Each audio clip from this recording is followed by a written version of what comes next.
زمانم شازیه هنا خیبر پختونخوا کې د ښځو حقوق باندې کار کوم. دا لاک ډاون چې شوی دی کرونا وایرس په وجه باندې نو دې کې د ډومestic وایلنس کې ډېر زیات اضافه شوی ده.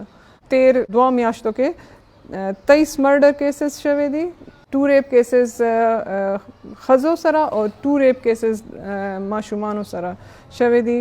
مطلب د دې ریشو چې مونږ ګورو که نه 2019 کې ټوټل 217 کیسز د مرډر شوی و او اوس 2 میاشتو کې تقریبا 23 مرډر کیسز رپورټ شوی دي. نو هغه تقریبا 30% سیوا دی. ټولو نه غټ مسله لاک ډاون کې چې دی هغه خلکو سره روزګار نشته، هغې سره پیسه نشته.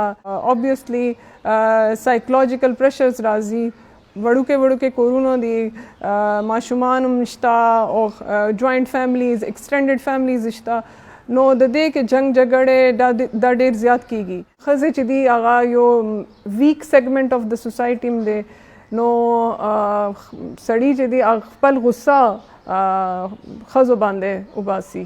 لاک ډاون کې سړو له دا پکار دی چې هغه ښځو لږ هیلپ وکړي، د دې پخلي کې لږ هیلپ وکړي، د کور کارونه کې هیلپ وکړي. ولې چې زموږ مذهب چې دی هغه هم دا تعلیم ورکړي چې سړی او ښځه دواړه ملجل کې کار وکړي.